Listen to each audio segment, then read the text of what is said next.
tao chỉ tao kể một lý là nó là xin nó kể từ làm để chẳng có con phải học sinh còn đây thì mình chỉ tao đi làm sau đó thì là sợ ít tôi rồi họ sẽ cần chưa bóc đủ nó đâu có tỏ còn đây là gì đây tôi mới nói mẹ nó chỉ nó sau nó chỉ sắp tới là xưa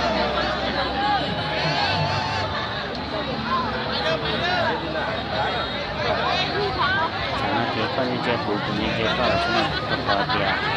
tôi kể một như này cho nên nó lo những phòng cái sao lo đi thế này chân chơi có khi nó đâu còn cả nhưng chỉ tao kể một như là lo phim chuyện gì lo cái sao thế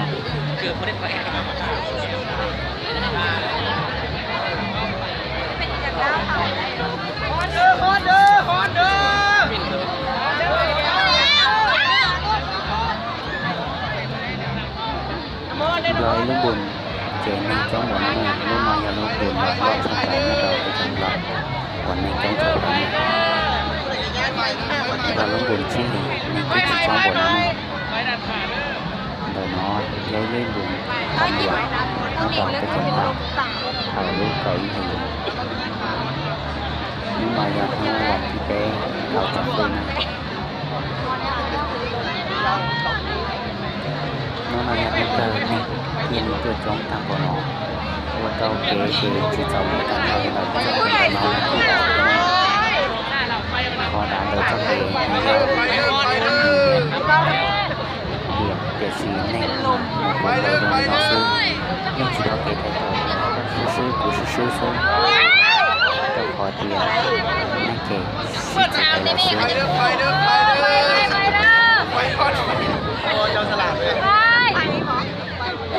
ไปฮอนเด้อไปฮอนภาษาแล้วไฟดัดก้นเด้อ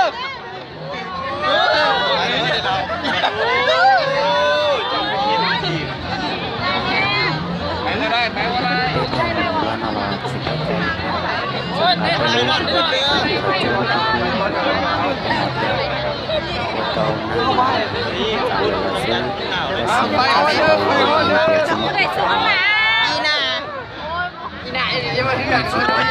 เอาอย่ายุ่งเลย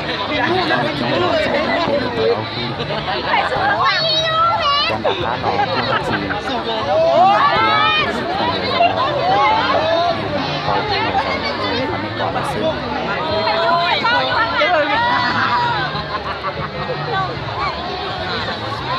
từ rong xé mà trần rong xé ta do là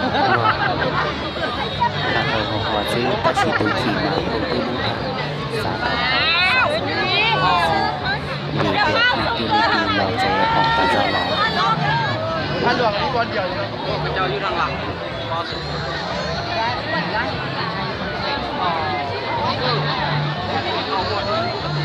เอาไปฮอนเด้อไปฮอนเด้อtrong nó sẽ này nơi kiểu là chỉ có tôi là sẽ tôi kia thì tại do những cái stock cái phần mà tiền nó chỉ có tôi là những tôi có cái tôi xin là cái những chỉ nó phải dùng gì đó chỉ để dùng được không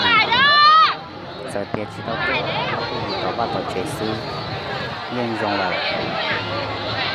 như tôi là xin nó mình chọn đâu giờ giống như cái tên nó má tôi này rồi học trong cái tên nó đấy mình sẽ học rồi cô xinแต่สินะที่จ้องนี่ที่สอผู้สอตัวเดียวตามกันเชื่อมจะมั่ววัวเตามั่วอันนั้นนั่งเจี๊ยบจบมาตาเราเพราะนั้นเราพูดต่อการต่อที่ไม่มีสิ่งวัวเตาเรื่องจีบว่าจะต่อเด็กต่อการดีเด็กจะเลือกเดี๋ยวซื้อตัวต่อให้ได้ก่อนซื้อเดี๋ยวต่อค้าmộtต่อค้าเดี๋ยวยิ่งจีต่อเลยละจะเลือกเดี๋ยวมาซื้อเดี๋ยวต่อให้ได้ซื้อ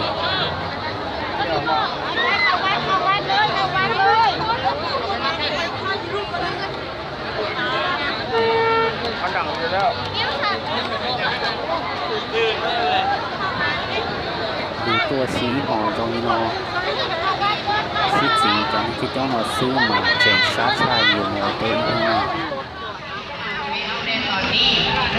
ลูกวัวก่อนได้ตัดต่อเนี่ยรอลูกทันหลวงรอโคตรเจ๋งสดๆช่องนะที่เจ็ดเลยสินะ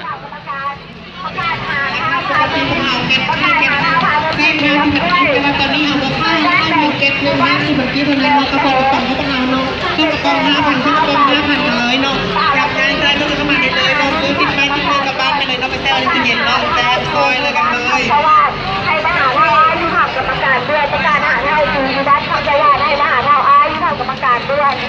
ประกาศถึงนางอนุชา รู้พูดต่อหน้าอย่ารู้ทันหลวงอ่ะด้านสารคามให้ใจหาเสือยืนแต่เลื่อนเนาะประกาศหาถ้าอนุชาให้ใจหาเสือประกาศหาเท่าอนุชาเท่าหนึ่งไม่สารคามประกาศหาให้ใจดาราบ้านอาชาให้หาโมที่ผักกระจายที่เราตอนนี้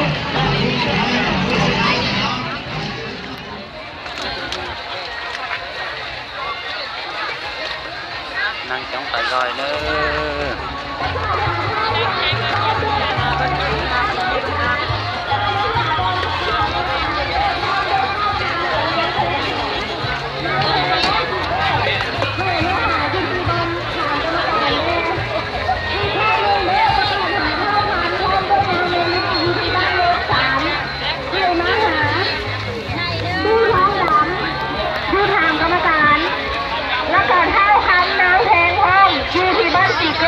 ถ้ามาได้ยินเรื่องให้มาหาตู้ท้องดำอยู่ทางกรรมการ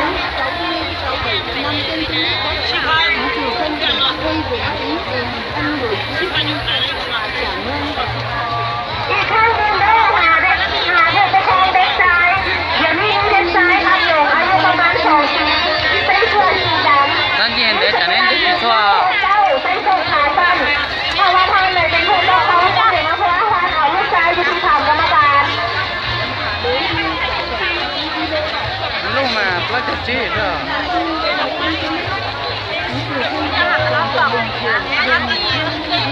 เมื่อไหร่ตกพาป้าเหรอประชาชนนั้นดาวบอลสีตู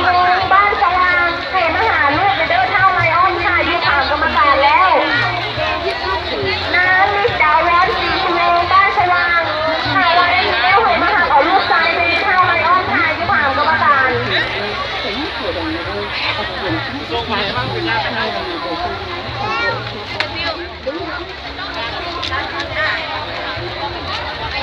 ข้าวพุทธวันคือบ้านเด่นสว่างข้าวพุทธวันคือบ้านโขงตนสว่างให้มหาโมเดลคือน้อยอยู่ที่ถามกรรมการจะจอดรถยังอีกลูกอ่ะเอามึงไปพูดเลยความจำเป็นเรื่องประเทศมึงหนาวอ่ะขโมยดาบเราชิดเถอะนี่